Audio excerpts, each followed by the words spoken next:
ओम उपस्थित पवित्र आत्माओं, जैसा कि हम आज देवभूमि उत्तराखंड, वैसे तो हमारा पूरा भारत ही ये क्या है, पुण्य भूमि है। क्या है भारत? पुण्य भूमि। ये ऋषियों की भूमि है, पवित्र भूमि है। यहाँ पर बड़ी बड़ी पुण्य आत्माओं ने जन्म लिया है, साधनाएं की हैं, बहुत तप किया है, अनुष्ठान किए हैं और उपकार के कार्य बहुत हुए हैं। इस कारण से जहाँ पर पुण्य कर्म होते हैं उस भूमि को पुण्य भूमि कहा जाता है। तो हम ऋषिकेश गंगा के तट पर बैठे हुए हैं। आप लोग शिविर में भाग लेने के लिए आए हुए हैं। आज चर्चा का विषय है कल्प। वैसे तो एक ऑडियो है हमारा, कल्प से करें कायाकल्प, उसको जनता ने बहुत पसंद किया, लेकिन आज विशेष दूध कल्प के विषय में चर्चा करेंगे। ये दूध कल्प क्या है? पहली बात तो यह है, दूध को स्पष्ट कर दूं, दूध के विषय में बहुत सारी चर्चाएं, भ्रांतियां, बहुत कुछ समाज में चल रहा है। कुछ लोग कहते हैं दूध नहीं पीना चाहिए, वो गाय के बच्चे का दूध है ना। बहुत सारी बातें हमारे सामने प्रस्तुत होकर के आती हैं। गाय के बच्चे का भाग गाय को देना, उस बच्चे को देना चाहिए, ठीक है, लेकिन आयुर्वेद के अनुसार भी दुग्ध सेवन करना पाप नहीं है। आयुर्वेद तो उसको अमृत बताता है। और केवल वहां पर एक दूध की चर्चा नहीं हुई है, वहां तो ऊंटनी के दूध का भी विषय आया है। सुश्रुत में भी है, चरक में भी है। सुश्रुत और चरक दोनों में है।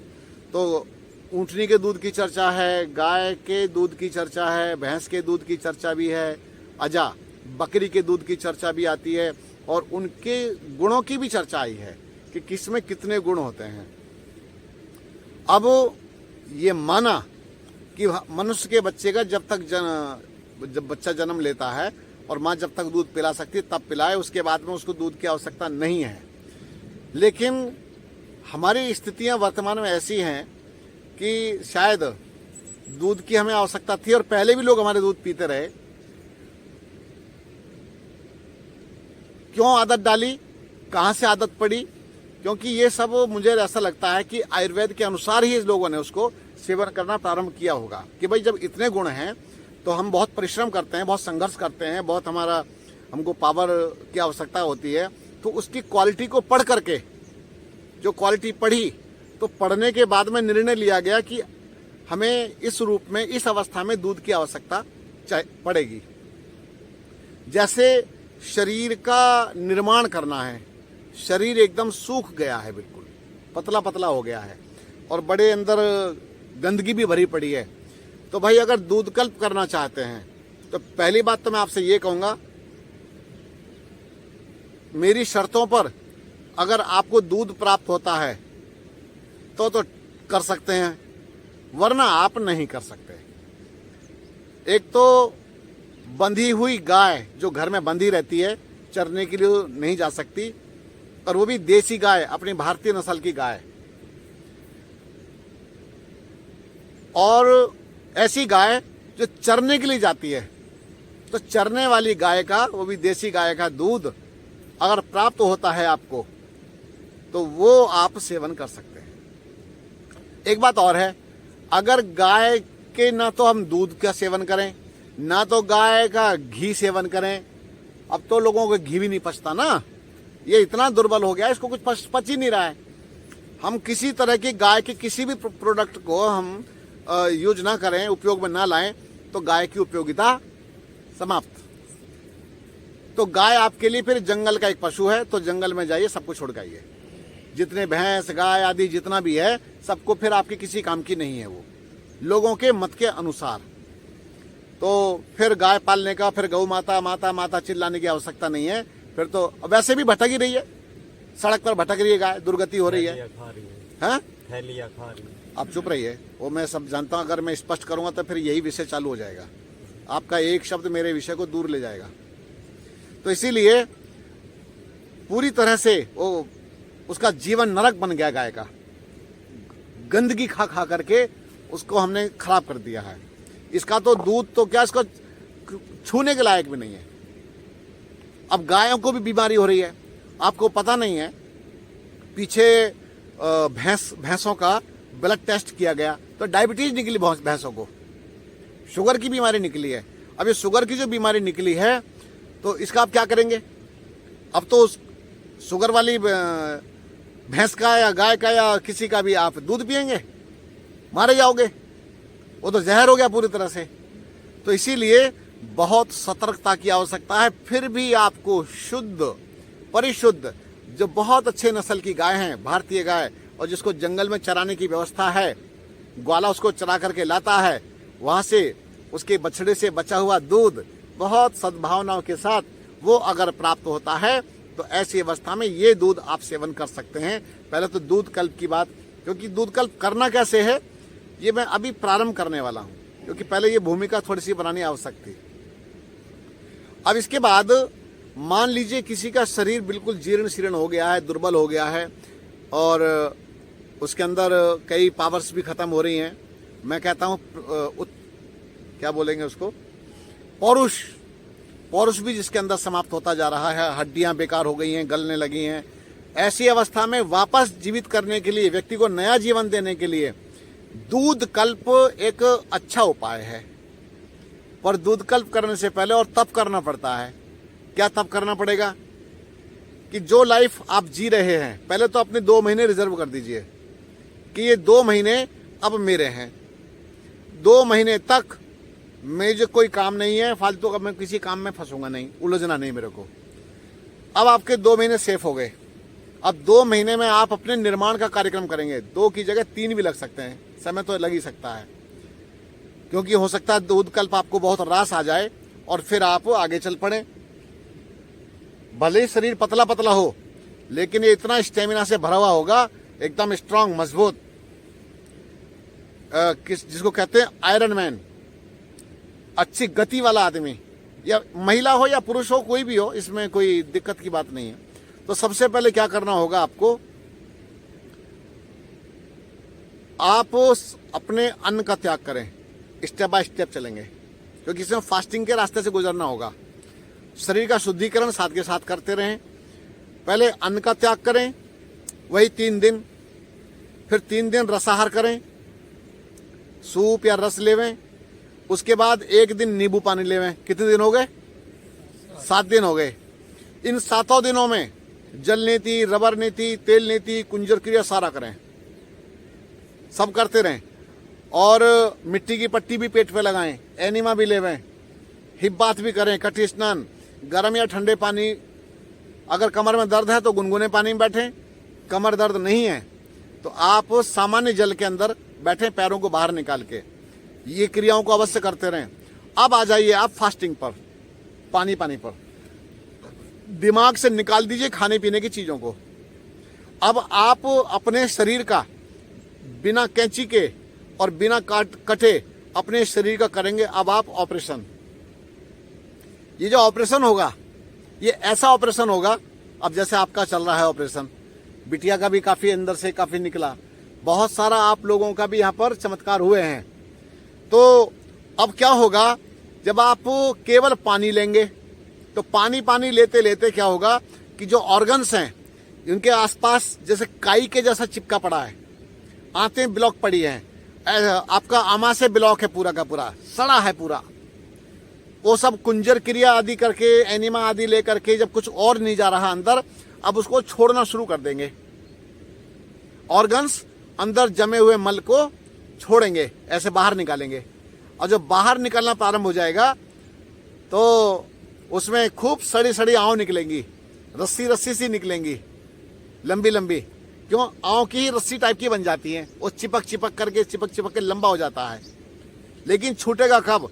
आप फास्टिंग में, रसाहार में भी छूटता है और फास्टिंग में तो बहुत चमत्कार होता है। तो अंदर से सब छूट करके निकल जाएगा। अब जब लगे कि अब मुझे तो जी 4 दिन हो गए, 5 दिन हो गए, 6 दिन हो गए, मैं कहूंगा 10 दिन हो गए, और लेयर्स कट करके टूट करके बाहर निकल रही हैं। जब मैंने किसी के सामने ये बात रखी, अरे ऐसा समझो जैसे गटर का मुंह खुल गया हो। एक आदमी कमेंट करता, कमेंट करने में क्या है, वो घर में बेचारा को ना तो पढ़ाई लिखाई की है, कुछ फालतू में उठपटांग बात है, कुछ भी बस उसको टाइप कर देना है, क्या बकवास बात है, कुछ भी लिख दो, मतलब उसको पता ही नहीं है कि अंदर की लीला क्या है। तो क्या है, अंदर से इतना गंदा निकलता है, इतनी गंदगी निकलती है। आप ऐसे बैठे मेरे सामने कई जिनका हुआ है यहाँ पर भी, तो खूब गांठे गांठे सी निकलती हैं, गोली गोली सी निकल रही होती हैं। पिछले शिविर में गोली गोली सी निकल रही है हमारे यहाँ। तो अब क्यों, वो तो गोलियां खाने पर जोर दिया है ना, गोलियां निकालने पर जोर तो नहीं हुआ है। अब धीरे धीरे अंदर से सब सफाई हो जाएगी। अब जब लगे कि अब तो अंदर से भूख जगने लगी, क्यों, उपवास के समय भूख बंद हो जाती है। सुन करके, मेरी बातें सुन करके आपकी भूख खत्म हो जाती है, क्यों, दिमाग से यहां से हट जाता है कि कुछ मिलना ही नहीं है। तो आपका पाचन तंत्र मेरे शब्दों पर टिक जाता है। अभी मैं कह रहा था, हाँ जी भूख लग रही है, तो अब कहने मात्र से, चर्चा करने मात्र से अगर मैं उस तरह की बातें करूंगा तो आपके अंदर का भी सिस्टम एकदम वापस लौट आएगा आपकी, और पाचन तंत्र एक्टिव हो जाएगा। जब लगे 5 से लेकर के 10 दिन तक आपने पानी पर फास्ट कर लिया है, तो अब दौड़ने की इच्छा हो, पानी पर है, लेकिन दौड़ने की इच्छा हो रही है, आपके अंदर इतनी एनर्जी बढ़ जाएगी, आपको आश्चर्य होगा, यार पानी पर हूं, मैं कुछ खा नहीं रहा, केवल हवा पर हूं, लेकिन मेरे अंदर इतनी एनर्जी कहां से आ रही है। उड़ने का मन करेगा, क्यों, शरीर तो हल्का हो गया, कचरा सारा निकल गया, एक्स्ट्रा फैट निकल गया अंदर से, अब शरीर उड़ने की स्थिति में आता है। अब आप कह रहे थे ना थोड़ी देर पहले, आकाश गमन की सिद्धि होती है लोगों को। अरे वो क्या खाते हैं, तुम्हारे जैसे माल नहीं होते उनके पास में, कंद मूल फल कोई मिल जाते हैं, हल्की फुल्की चीजें, हवा पर ज्यादा रहते हैं वो लोग, हवा पर रहते हैं तो बिल्कुल हल्के ही हो जाते हैं। तो इस प्रकार से जीवन एकदम बदलेगा, एकदम परिवर्तन की लहर अंदर से आनी शुरू हो जाएगी। अब उसके बाद क्या होगा, जब लगे कि अब अंदर से सफाई काफी हो चुकी, बहुत कुछ हो गया, अब परिवर्तन की तरफ, दूसरी तरफ आएंगे। लेकिन इस बीच में जब फास्टिंग चल रही होगी पानी पर, तो दिन में 2-2 बार 3-3 बार उल्टी आवे, उल्टी करो, जो अंदर से निकले गंदगी उसको निकालते चले जाइए। बिल्कुल सारी गंदगी जब निकलेगी तो आपको बहुत आनंद आने वाला है।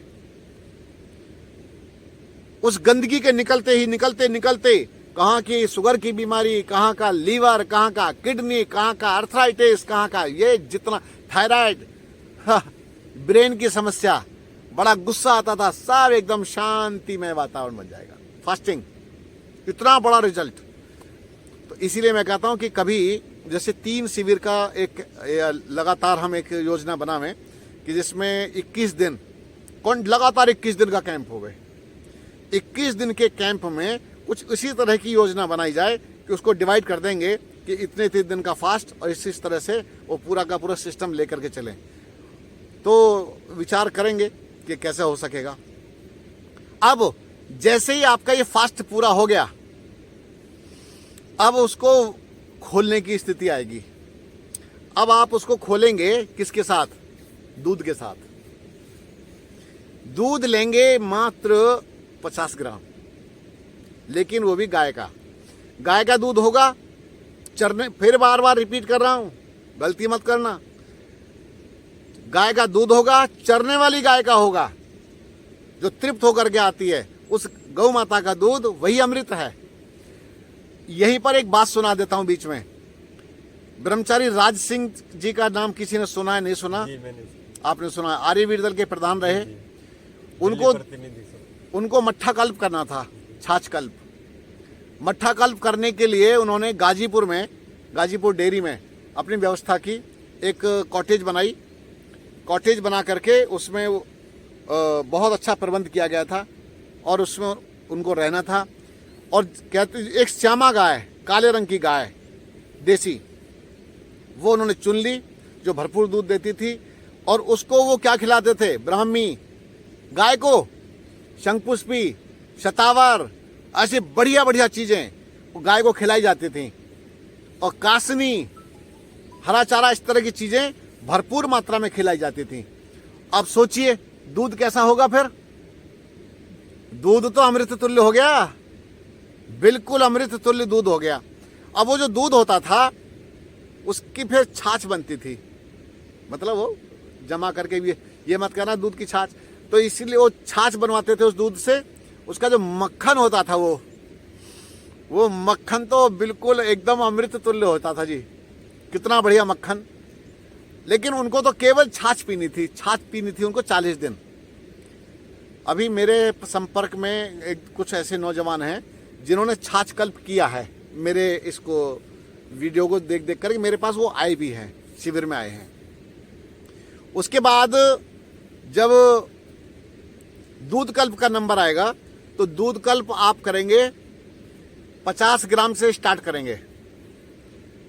50 ग्राम आपका झट से पच जाएगा, उसका पता नहीं चलेगा। लेकिन उसको भी चम्मच से पिएंगे, धीरे धीरे। क्यों? उपवास से निकल करके आए हैं, धीरे धीरे लीजिए, पीजिए उसको।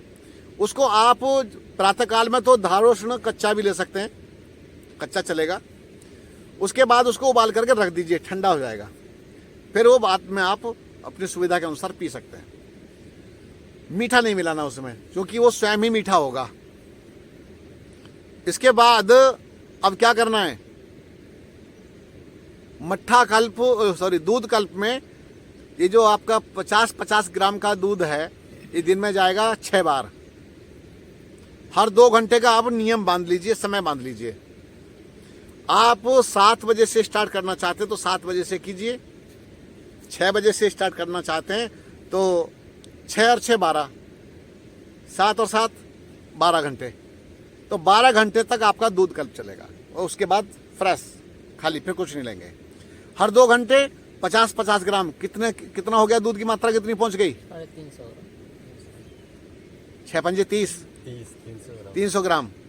तो 300 ग्राम आपके अंदर दूध पहुंचा एक दिन में, जबकि बिल्कुल कुछ नहीं जाता था। और आपको ये जानकारी फिर कह रहा हूं कि 50 ग्राम दूध पचने में बिल्कुल भी समय नहीं लगेगा, पता नहीं चला किस कोने में चला गया। 50 ग्राम दूध को आप चलाइए 2 दिन। अगले दिन 2 दिन के बाद, अभी 2 दिन का रखें हम, 2 दिन का लेकर चलते हैं। आप 3 दिन का भी लेकर चल सकते हैं, फिर वापस भी ऐसे आना होता है। इसको 3 दिन में जल्दबाजी नहीं करें तो 3 दिन कर लेते हैं। 50-50 ग्राम अभी आप 3 दिन में, पहले तो फास्टिंग पर था, लेकिन कम से कम 300 ग्राम दूध हमारा जा रहा है। अब उसके बाद आप बढ़ाएंगे 25 ग्राम। 25 ग्राम दूध बढ़ाइए, 75 ग्राम हो गया। इसको भी आप 3 दिन तक लेके चलो। उसके बाद फिर क्या करेंगे, अब आप उसको 100 ग्राम कर दीजिए। अब पूरा 600 ग्राम दूध आपका हो गया 6 दिन के 6 बार में। अब उसके बाद में फिर 25 ग्राम बढ़ाएंगे, लेकिन एक मापने के लिए रख लें अपने पास में। अगर मैं 50 ग्राम बोल दूंगा तो 50 ग्राम से तो आप बहुत तेजी से आगे बढ़ जाएंगे। मैं चाहता हूं कि धीरे धीरे चलें, 2 की जगह 3 महीने लगे, 4 महीने लगे, लेकिन जब दूध कल्प पर चल पड़े हैं तो इसका चमत्कार देखिएगा। 25-25 ग्राम और 3-3 दिन के हिसाब से बढ़ाते चले जाइए। फिर उसके बाद आ जाएगा 1 पाव। और जब 1 पाव का आ जाएगा तो दिन भर में कितना हो गया? 1.5 लीटर। अब 1.5 लीटर दूध आपके अंदर गया और आपको पता भी नहीं चलेगा। 2 घंटे में तो पचा करके पाचन तंत्र ऐसा हो चुका होगा। और यही फिर आपका आ जाएगा आधा लीटर पर चलते चलते कितना हो गया? 3 लीटर। तो ये करते करते भैया आप एक बार में 1 लीटर पर पहुंच जाओगे। तो दिन में कितना हो गया? 6 लीटर। अब ये देखो कि 6 लीटर, यानी कि 6 लीटर पर ही रोक लेना है तो 6 लीटर पर ही रोक दो। और आपको और बताता हूं, उस समय आपको 1 लीटर दूध भी कम पड़क रहेगा, क्योंकि पाचन तंत्र इतना बढ़िया मजबूत हो चुका होगा। और दूध भी अंदर से शुद्धि करता है। दूध आपके जितने भी ऑर्गन्स हैं उनको नया बनाने का काम करता है। आपकी समस्त मांसपेशियों को, समस्त हड्डियों को एकदम नया बना देगा। किसकी कैल्शियम की कमी? सारा कैल्शियम वैल्शियम सब चेंज हो जाएगा, पूरा सिस्टम चेंज हो जाएगा। दूध पूर्ण भोजन है, ये ध्यान रखना। अब ये मत करना कि मेरे यहाँ तो पराठे की बड़ी अच्छी खुशबू आ रही है, ला 1 टुकड़ा दीजिए भाई। ये टुकड़ा टुकड़े के चक्कर में नहीं पड़ना। अगर आप पढ़े तो फंसे, और मैं इसके बारे में फिर कुछ नहीं कहता। फिर करो और भरो, कोई आपके लिए सुझाव नहीं है, कुछ नहीं है आपके लिए। फिर तो भरते जाओ अपने आप। गलतियां करोगे तो फंस जाओगे। और ऐसे कई लोग फंसे भी हैं। तो पेशेंस रखना, धैर्य, टिकाव, कि वो दुनिया आपके लिए अभी है ही नहीं, आपका दूध कल्प चल रहा है। मट्ठा कल्प भी ऐसे ही बढ़ेगा, छाछ कल्प ये भी ऐसे ही चलेगा आगे। तो आप दूध कल्प की तरफ चल रहे हैं।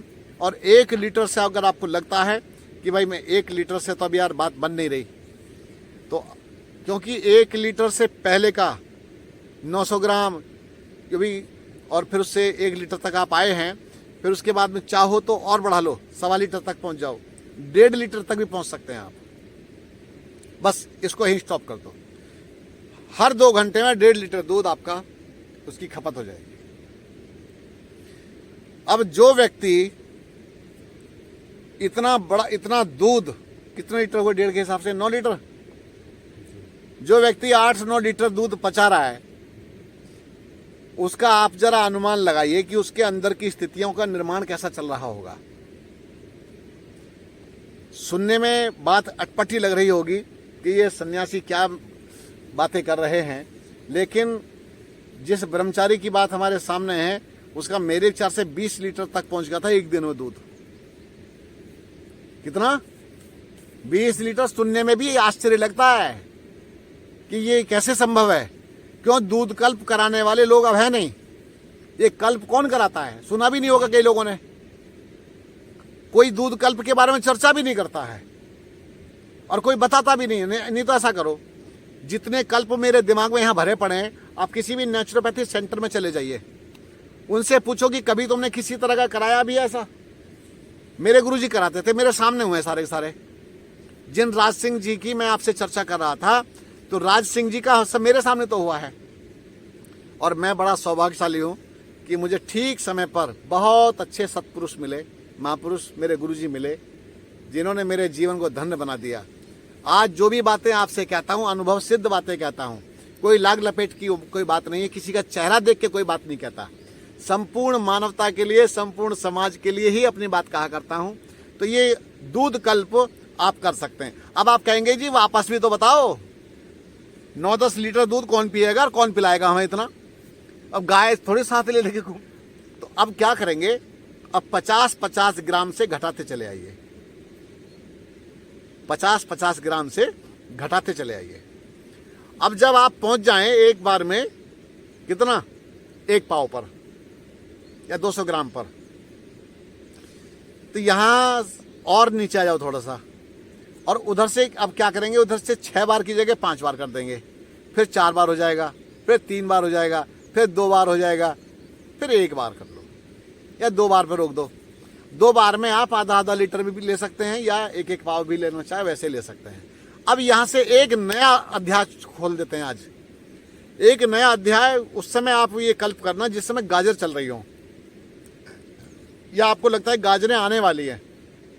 जब गाजरें आने वाली होंगी, और ये मोटा आदमी भी कर सकता है, क्योंकि मोटा आदमी का तो ये सब जितना उपवास में और दूध कल्प में सब छटनी हो चुकी होगी, पूरा एकदम ऑपरेशन हो जाएगा, सारी गांठें गूंठे जितनी निकल कर सब साफ हो जाएंगी।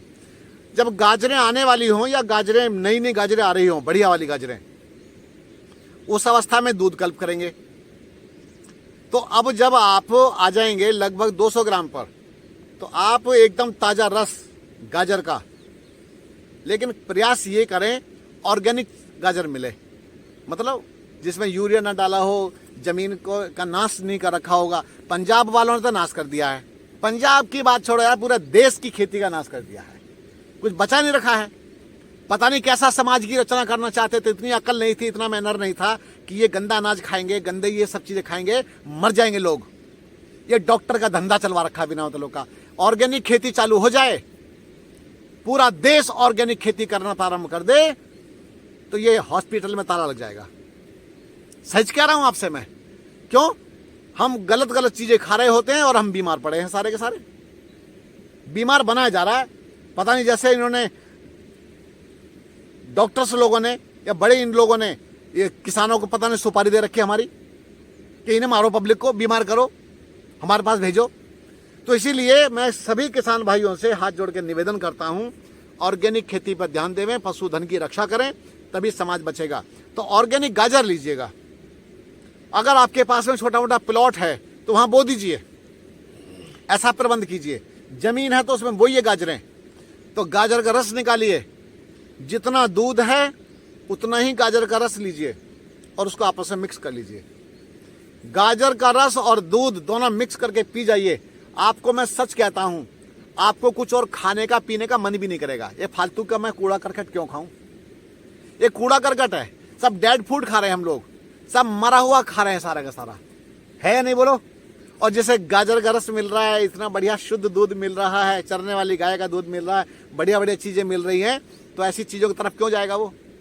तो गाजर के रस को और दूध को आप चलने देना पर लगातार, दोनों मिक्स करके ले सकते हैं, कोई अपराध नहीं है। अब ये मत कहना मेरे ऊपर तर्क थोपने शुरू कर दो कि आप कहाँ लिखा है ये सब। हर बात को, मेरी बातों को आप किताबों से मिलाने की कृपा मत करना। मैं जो भी बातें कहता हूं, जिसके सामने जो बात रखता हूं, वो सब अपने अनुभव के साथ रखता हूं। मेरे जीवन के अनुभव कुछ अलग कहते हैं और किताबें कुछ और कह रही होती हैं, वो कट जाएगी सारी बातें। तो गाजर और दूध दोनों के दोनों जब आपके शरीर में जाएंगे तो चेहरे पर जो सुर्खी बढ़ेगी, जो आंखों में चमक आएगी, और जल नीति वगैरह अपना बीच बीच में करते रहना, थोड़ा सफाई भाई करते रहना, रबड़ नीति करते रहना। मैं कहता हूं एक नया निर्माण अगर करना चाहते हो, बालों की स्थिति बदलेगी, आंखों की स्थिति बदलेगी, पूरा ये कान बदल जाएंगे, दांत बदल जाएंगे, सारा का सारा ऑर्गन्स बदल जाएंगे। ये बातें सुन सुन करके मैं कह तो रहा हूँ, आपको सुना तो रहा हूँ। अब मैं भी ये सोच रहा हूँ कि यार मैं कहाँ से गाय लेके आऊँ, मेरे पास तो बांधने की जगह नहीं है। तो सोचता हूँ कि कुछ ऐसी व्यवस्था हो जाए जहाँ पर इस तरह का ये गाय की रक्षा हो सके और जहाँ पर ऑर्गेनिक खेती की जा सके। अभी हमारे सामने ना कुछ सेवा करने वाले मंदिरों में तो जा रहे हैं, धर्मशालाओं में तो जा रहे हैं, अभी हमारे जैसों को सपोर्ट करने के लिए लोग नहीं आ रहे हैं। अगर थोड़ा सा सामने आ जाएं तो कुछ समाज के लिए अच्छा करना चाहते हैं, अच्छा करने की भावना है। तो गाजर और दूध, इसका भी कल्प चलने देना। अब एक और बात बताता हूं आपके, अब एंटी बात। ये बात सुनने में आपको अटपटी लगेगी, लेकिन मेरे गुरुजी, मैं उनको बहुत महान व्यक्तित्व मानता हूं और थे भी, क्योंकि मैंने उनको साधना करते हुए देखा है, मैंने उनको जीवन जीते हुए देखा है। वो संतरा और दूध का कल्प करते थे, संतरे का रस और दूध। अब आप कहेंगे ये तो बिल्कुल विरोधी आहार है, क्या बोलते हैं, विरुद्ध आहार है। तो मैंने भी ये बात रखी थी, मैंने कि स्वामी जी ये तो एकदम विरोधी है, तो फट जाएगा दूध। अरे बोले बुद्धू, दूध तो यहां से जीभ से थोड़ा सा नीचे जाते ही फट जाता है। दूध क्या होगा, दूध तो जो अंदर एसिड होता है वो दूध को तुरंत फाड़ देगा अपने आप ही। राय सिंह जी, दूध को एसिड तुरंत फाड़ देगा, उसका पीएच में भी चेंज हो जाता है तुरंत। और क्या होगा अंदर, आपने नहीं तो देखना होगा अम्लता बढ़ जाती है कि छोटा जो बच्चा है माँ का दूध पीता है और जब उल्टी करता है तो क्या निकालता है, दही निकालता है, वो दही जैसा निकालता है, तो वो अंदर जाके फट ही जाना है। और बोले हमने क्या किया कि संतरे का रस और दूध को मिक्स करके वहीं फाड़ लिया, हल्का कर दिया उसे, हल्का करने के बाद उसका सेवन किया। दूध होना चाहिए गुनगुना और संतरे का रस होना चाहिए सादा, और उसको मिलाओ और आराम उसको पी जाओ। देर मत लगाना कि रख दूं, ले भैंस को सानी कर आऊं जरा। दूध क्या करे, गाजर के साथ गरम करना, गरम नहीं करना, दूध को उबाल करके रख दो पहले ही, और सामान्य रहने पर, चाहो तो हल्का गुनगुना रहे या सामान्य रहे, तो उसको मिलाना है। और ऐसे संतरा और दूध कल्प, मैंने संतरा और दूध कल्प किया हुआ है। और कितना दिन किया था, 40 दिन किया था। जब मैं गुरुजी के पास से लौट करके आता था ना, आज तेरी ये गाल लाल लाल होते थे एकदम बढ़िया। क्यों? गुरुजी का डंडा बड़ा मजबूत था, थे तो बहुत पतले से, उनका डंडा की पिटाई नहीं करते थे, उनके शब्द ही मेरे लिए ब्रह्म वाक्य थे। उन्होंने एक बार मुंह से कह दिया कि ये काम करना, तो मैं कि हाँ जी होना है। बोले धूप में खड़े रहना, उधर मुंह करके, हाँ ठीक है खड़े रहेंगे जी। प्रश्न ही नहीं करना है, जो आर्ग्यूमेंट ही नहीं करता। गुरुजी से मैं आर्ग्यूमेंट उस टाइप की नहीं करता था, पर सीखने को मुझे बहुत कुछ मिलता था। तो संतरा और दूध कल्प करते थे, तो एक बार में 6 संतरे और 1 पाव से ऊपर दूध, ये एक बार में था और दिन में 6 बार चलता था, तो 36 संतरे मेरी भेंट चढ़ जाते थे। तो कम से कम निर्माण की दृष्टि से, अब यहां कोई दूसरा व्यक्ति वीडियो देखने वाला कहेगा गरीबों को तो खाने को नहीं मिलता, आप तो संतरा पी रहे। तेरी, अब बताइए, ये ऊटपटांग बातें करने की आवश्यकता नहीं है। किसी को भी कमाने के लिए, करने के लिए कोई मनाही है क्या? कोई प्रतिबंध है क्या? शिक्षा प्राप्त करने के लिए कोई प्रतिबंध नहीं है। तो आइए हम अपने ऋषियों को, मुनियों को, पवित्र आत्माओं को आदर्श मानते हुए ऐसी जीवन शैली को एक्सेप्ट कर सकते हैं और धीरे धीरे फिर आप जब लौटना चाहेंगे सामान्य जीवन की तरफ, थोड़ा फ्रूट्स की तरफ आए, धीरे धीरे फल लेना शुरू कर सकते हैं और कच्ची कच्ची सब्जियां खाना शुरू कर सकते हैं। और फिर लगे कि डेड फूड खाना है तो थोड़ा सा ये हाफ बॉयल, उबली हुई सब्जी हाफ बॉयल ऐसे लेना शुरू कर सकते हैं। और लगे कि यार ये जीवन के अलावा मुझे फिर दूसरी चीजों की तरफ जाना ही नहीं है, तो सामान्य जीवन जीते रहो और लाइफ टाइम लंबे चलते रहो बिना बीमारी के। और जो लगे कुछ बीमारी अभी तो चाहिए यार, धंधा भी तो चलाना है डॉक्टर्स का, तो फिर लगे तो फिर पराठे वराठे बनवाना और पूरियां खाना दबा दबा करके और ऊट पटांग चीजें फिर शरीर के अंदर भरते चले जाना। और फिर तो और भी खट खट खट करके बेचते रहते हैं दुकानों पर, डब्बे डुब्बे लगा रखे हैं बहुत सारे, वो सब बीमार होने वालों के लिए लगा रखे हैं। तो जो बीमारी ग्रहण करना चाहते हैं वो रास्ते वहां भी खुले हुए हैं। एक रास्ता ये रास्ता है, ये बहुत पवित्र, निर्मल और उज्जवल रास्ता है। बहुत बहुत धन्यवाद, बहुत बहुत शुक्रिया। आप इससे लाभ उठाइए। कोई शंका हो तो कमेंट बॉक्स में डाल करके पूछ सकते हैं। बहुत बहुत धन्यवाद।